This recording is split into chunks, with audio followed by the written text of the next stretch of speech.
اگلا ہمارا حصہ جی تدوین قرآن کا۔ تدوین کے معنی ہے اکٹھا کرنا، لغت میں تدوین کے معنی ہے جمع کرنا۔ تدوین قرآن کے ادوار ہیں 3۔ پہلا دور عہد رسالت۔ عہد ڈیش میں کتابت قرآن کا آغاز ہوا۔ عہد نبوی صلی اللہ علیہ وسلم میں ہی قرآن مجید لکھنے کا آغاز ہو گیا تھا۔ جو ہی کوئی آیت یا سورت نازل ہوتی تھی تو حضور اکرم صلی اللہ علیہ وسلم صحابہ کرام کو بلا کر، کاتبین وحی کو بلوا کر وہ آیت لکھوا دیتے تھے۔ شروع میں قرآن مجید لکھا جاتا تھا، پتھروں کی سلوں پر بھی لکھا جاتا تھا، کھجور کے پتوں پر بھی لکھا جاتا تھا، چمڑے پر بھی لکھا جاتا تھا، کاغذ نایاب تھا، تھوڑا بہت کاغذ پر بھی لکھا گیا، اونٹ کی ہڈیوں کے جو چوڑے شانے ہوتے تھے ان پر بھی لکھا جاتا تھا۔ عہد رسالت میں قرآن لکھا گیا چمڑے پر، چٹانوں پر، پہاڑوں پر یا دیواروں پر چمڑے پر لکھا گیا۔ عہد صدیقی یہ تدوین قرآن کا دوسرا دور ہے۔ پہلا دور عہد رسالت، یعنی عہد رسالت کے اندر قرآن مجید جو ہے وہ صحابہ کرام کے پاس موجود ہے، کاتبین وحی نے لکھ لیا ہے، لیکن مختلف چیزوں پر۔ کچھ حصہ چمڑے پر لکھا ہوا، کچھ حصہ پتھروں کی سلوں پر لکھا ہوا، کچھ حصہ کھجور کے پتوں پر لکھا ہوا، کچھ حصہ چمڑے پر لکھا ہوا، کچھ حصہ کاغذوں پر لکھا ہوا، تو مختلف چیزوں کے اوپر لکھا ہوا موجود ہے۔ اب دوسرا دور عہد صدیقی۔ جو کذاب ہمارے پیغمبر کی زندگی میں قتل ہوا اس کا نام تھا اسود انسی۔ کذاب کہتے ہیں جھوٹے شخص کو، جھوٹ بولنے والا۔ حضور صلی اللہ علیہ وسلم کے وصال کے فوراً بعد 4 لوگ اٹھے جنہوں نے اپنے نبی ہونے کا دعویٰ کیا۔ اس کے اندر ایک اسود انسی تھا، ایک مسیلمہ کذاب تھا، ایک جو ہے وہ سجا بنت حارث خاتون تھی، اور ایک طلحہ بن خویلد ایک مرد تھا۔ تو 3 مردوں اور ایک عورت نے جھوٹی نبوت کا دعویٰ کیا۔ جنگ ڈیش تدوین قرآن کا سبب بنی جنگ یمامہ۔ یمامہ جو ہے وہ ایک مقام کا نام ہے، جگہ کا نام۔ مسیلمہ کذاب کے خلاف جنگ کا نام تھا یمامہ۔ جنگ یمامہ کس کے خلاف لڑی گئی؟ مسیلمہ کذاب کے خلاف لڑی گئی۔ جنگ یمامہ خلیفہ راشد ڈیش کے دور میں لڑی گئی۔ یہ حضرت ابوبکر صدیق رضی اللہ تعالیٰ عنہ کے دور میں لڑی گئی۔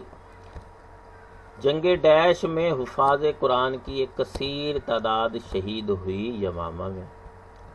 جنگ یمامہ میں کتنے حفاظ شہید ہوئے؟ 700 حفاظ شہید ہوئے۔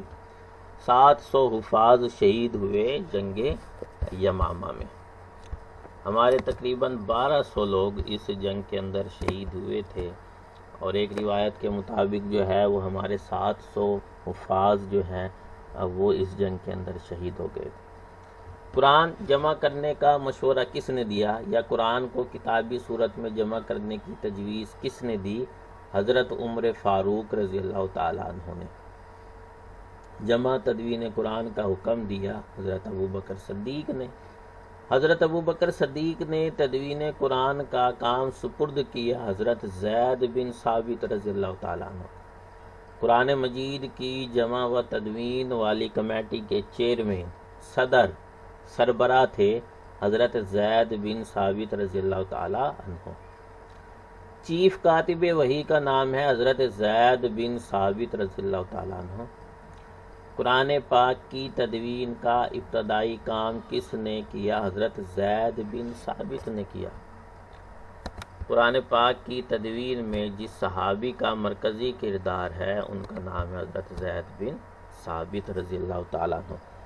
قرآن مجید کو کس دور میں کتابی شکل دی گئی؟ حضرت ابوبکر صدیق کے دور میں۔ قرآن مجید مصحف کی شکل میں مدون ہوا یا قرآن مجید کتابی شکل میں لکھا گیا؟ عہد حضرت ابوبکر صدیق رضی اللہ تعالیٰ عنہ کے دور میں۔ حضرت ابوبکر رضی اللہ تعالیٰ عنہ کے بعد قرآن کا پہلا تحریری نسخہ کس کے پاس رکھا گیا؟ حضرت حفصہ رضی اللہ تعالیٰ عنہ۔ اب یہ قرآن مجید کا دوسرا دور ہے جس کو ہم عہد صدیقی کہتے ہیں۔ عہد صدیقی کے اندر جنگ یمامہ ہوئی مسیلمہ کذاب کے خلاف، جس نے نبوت کا جھوٹا دعویٰ کیا تھا۔ تقریباً ہمارے 1200 جو تھے صحابہ کرام اس کے اندر شہید ہوئے، اور ان میں 700 لوگ حفاظ تھے۔ جب یہ صورتحال سامنے آئی تو حضرت عمر رضی اللہ تعالیٰ عنہ حضرت ابوبکر صدیق کے پاس پہنچے اور ان سے عرض کی کہ کہیں ایسا نہ ہو کہ قرآن مجید کا کوئی حصہ ضائع ہو جائے، کیونکہ اس دور کے اندر جو اصل جو چیز تھی وہ یہ تھی کہ لوگ جو ہے اپنے ذہنوں کے اندر اور دلوں کے اندر چیزوں کو یاد رکھتے تھے۔ حفاظ جو ہے وہ قرآن مجید کو یاد رکھے ہوئے تھے۔ تو حضرت عمر رضی اللہ تعالیٰ عنہ نے حضرت ابوبکر صدیق کو مشورہ دیا کہ آپ قرآن مجید کو کتابی صورت کے اندر جمع کر دیں۔ پہلے تو حضرت ابوبکر صدیق اس کام کے لیے راضی نہ ہوئے کہ جو کام حضور اکرم صلی اللہ علیہ وسلم نے خود نہیں کیا وہ میں کیسے کر سکتا ہوں، لیکن بالآخر اللہ تعالیٰ نے اس کام کے لیے ان کا سینہ کھول دیا اور وہ اس کام کے لیے تیار ہو گئے۔ چنانچہ انہوں نے حضرت زید بن ثابت کو یہ کام سونپا اور انہوں نے مسجد نبی کے دروازے پر بیٹھ کر قرآن مجید کو جمع کیا 1 سال کی مدت میں۔ حالانکہ خود کاتب وحی ہیں حضرت زید بن ثابت، حضور صلی اللہ علیہ وسلم کا قرب حاصل رہا ہے، لیکن ایسا نہیں کہ انہوں نے اپنی یادداشت سے جو ہے وہ قرآن مجید لکھ دیا ہو، بلکہ اس کے لیے یہ طریقہ اپنایا گیا کہ جس صحابی نے قرآن مجید کی کوئی آیت حضور صلی اللہ علیہ وسلم سے سنی ہے وہ اس کے اوپر 2 گواہ پیش کرے گا اور پھر وہ قرآن مجید کی آیت درج کی جاتی تھی۔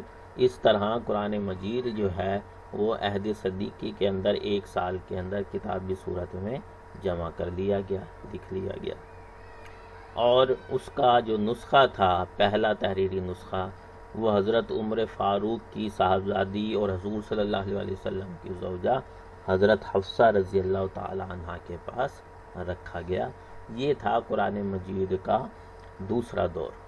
تدوین کا پہلا دور عہد رسالت، دوسرا دور عہد صدیقی۔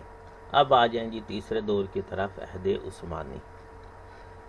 جامع القرآن لقب ہے حضرت عثمان رضی اللہ تعالی عنہ کا۔ دور عثمانی میں اختلاف قرت کی اطلاع کس نے دی؟ حضرت حذیفہ بن الیمان رضی اللہ تعالیٰ عنہ۔ حضرت عثمان کی قائم کردہ کمیٹی کا سربراہ کون تھا؟ حضرت زید بن ثابت تھے۔ امت کو ایک قرت پر جمع کیا حضرت عثمان رضی اللہ تعالیٰ عنہ نے۔ اب یہ عہد عثمانی ہے جی، تیسرا دور ہے تدوین قرآن کا۔ آپ لوگ جانتے ہیں کہ عہد صدیقی کے بعد عہد فاروقی آیا، جس کے اندر اسلام جو ہے وہ 3 براعظموں میں پھیل گیا، اور عہد عثمانی کے اندر جب سینٹرل ایشیا کے علاقوں کے اندر جنگ جاری تھی تو اس وقت جو کہ اجمی لوگ تھے اور اسلام کے اندر داخل ہو چکے تھے تو ان کی لب و لہجے کے اندر فرق تھا، اور قرآن مجید چونکہ 7 قرتوں کے اندر ہے تو ہر قبیلہ جو ہے وہ اپنی قرت کو درست کہتا تھا اور دوسرے کی قرت کو غلط بتاتا تھا۔ تو حضرت حذیفہ بن الیمان جو کہ اس وقت اس محاذ پر تھے، انہوں نے یہ مسئلہ دیکھا اور واپس آ کر حضرت عثمان رضی اللہ تعالیٰ عنہ کو بتایا کہ کہیں ایسا نہ ہو کل کو امت کے اندر اس بات پر لڑائیاں شروع ہو جائیں، لہٰذا آپ جو ہے تمام امت کو ایک قرت کے اوپر جمع کریں۔ کمیٹی بلائی گئی، فیصلہ ہوا، اور قرت قریش، کیونکہ قرآن مجید جو ہے وہ قریش پر نازل ہوا تھا، ان کے مخاطب قریش تھے، تو لہٰذا حضرت عثمان رضی اللہ تعالیٰ عنہ نے قرت قریش کو برقرار رکھا اور باقی تمام قرتوں کو منسوخ کر دیا۔ اسی وجہ سے آپ کو جامع القرآن کہتے ہیں، کیونکہ آپ نے امت کو ایک قرت پر جمع کیا۔ یہ تھا جی قرآن مجید کا تیسرا دور، یعنی کہ تدوین قرآن کا تیسرا دور، کہ پہلے دور کے اندر عہد رسالت، دوسرا دور عہد صدیقی، تیسرا دور عہد عثمانی۔ پہلے دور کے اندر قرآن مجید نازل ہوا اور مختلف چیزوں پر لکھا گیا۔ دوسرے دور کے اندر قرآن مجید کو کتابی شکل دی گئی۔ تیسرے دور کے اندر عہد عثمانی میں قرآن مجید کو ایک قرت کے اوپر جمع کیا گیا، یعنی قرت قریش پر تمام لوگوں کو اکٹھا کیا گیا اور باقی تمام قرتیں منسوخ کر دی گئی۔ حفاظت قرآن، اللہ تعالیٰ نے کون سی کتاب محفوظ بنائی ہے، یا اللہ تعالیٰ نے کس کتاب کی حفاظت کا ذمہ لیا ہے؟ قرآن مجید کا۔ اس سے پہلے جو بھی کتابیں اللہ تعالیٰ نے نازل کری، صحیفے نازل کیے، کسی کی حفاظت کا ذمہ نہیں لیا۔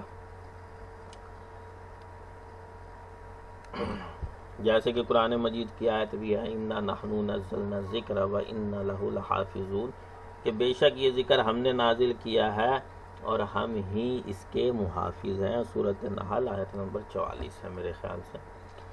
قرآن مجید کی حفاظت کا ذمہ ہے اللہ تعالیٰ کا، اسی وجہ سے یہ کتاب آج 1400 سال گزرنے کے باوجود محفوظ ہے، کیونکہ اس کی حفاظت کا ذمہ خود اللہ تعالیٰ نے لیا ہے۔ سب سے آخر میں نازل ہونے والی کتاب ہے قرآن مجید۔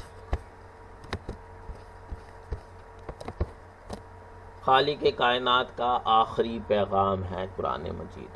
قرآن کریم ایک ڈیش الہامی کتاب ہے، یعنی اللہ تعالیٰ کی طرف سے نازل کردہ ہے۔ قرآن مجید کی زبان ہے عربی، قرآن مجید عربی زبان میں نازل ہوئی ہے۔ آسمانی کتابیں ہیں 4، تورات ہے، زبور ہے، انجیل ہے اور قرآن مجید ہے۔ قرآن مجید میں ڈیش الہامی کتابوں کے نام مذکور ہیں، چاروں کتابوں کے نام ہیں، تورات کا بھی ہے، زبور کا بھی ہے، انجیل کا بھی ہے اور خود قرآن کا بھی ہے۔